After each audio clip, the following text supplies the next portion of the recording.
one night we're on a outlaw show in Beaver Dam, Kentucky.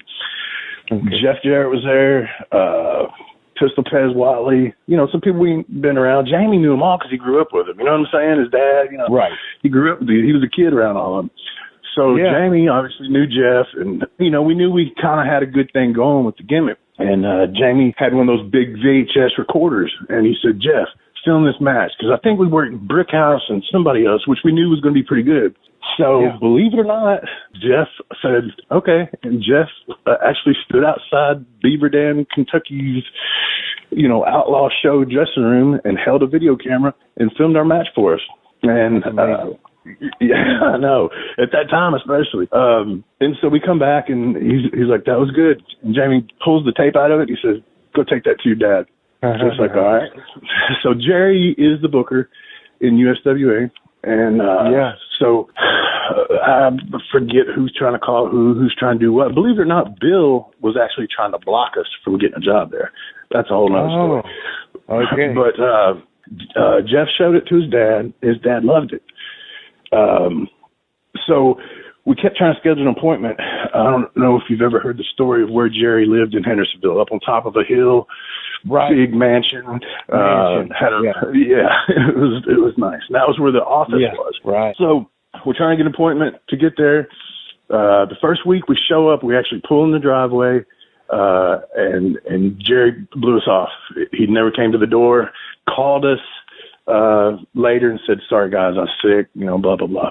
So like, fuck, okay. And Jamie said, we ain't quitting. And so that's what he said to me. Yeah. We finally get another one, I don't know, like a week later, pull up to the mansion. And Jamie said, before we go in, he said, I'm just telling you, if we make him laugh, we got a job. Like, all right, because that was kind of our early edition of PG-13 was a lot of comedy and little heels screwing up and all that kind of stuff. Yeah. And the look was something unique that nobody had done yet. So totally. And I say that in proudness when I say other people that have copied us after us. But anyway, so too cool, Public Enemy. We can go on. Anyway, so we go in. In his office, you go right into it, and he said, all right, boys, and he's got a red nose still from where he's been so sick and blowing it all the time and everything. And he says, go in that room right there. And we had our stuff with us. We had the hubcap and everything. And he said, well, put this gimmick on. Let me see it. And so we go in there and we change clothes in a room next to it. Dude, we had to walk across. There was a ballroom in there. And I was 18 years old, dude. I was like blown away. So we come back in his office with the gimmick on, hat's crooked, sunglasses on, hubcap around the neck, tennis shoes. We stand there and we just look at him. And if you have ever seen Jerry on some of his commentary and things, just like been around him, he'll pause for a long time sometimes, and then he'll spit in that cup. Yeah. And he started giggling. He said, I love it. So at that moment we knew, okay, we got a job. We didn't know, old school 80s and stuff, they used to play the music videos of the wrestlers before they would show up for a month, and then they'd show up and you'd have that hype. He said, I want you guys to write a rap, and we're going to film a rap video. And see, at that time, me and Jamie we were just being thugs. We weren't rappers. I liked rap. And if you know Jamie, Jamie's not a rapper, know? So in my mind, I'm thinking, this is going to be so challenging.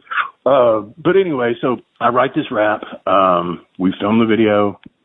The first one was okay. I look back on them now and I'm like, God, that's awful. But it was 4 weeks worth, 2 different raps, 4 weeks before we ever came on TV. And so that's how much he liked the gimmick and wanted to get it over. And that's how that started. There was never, at that point in time,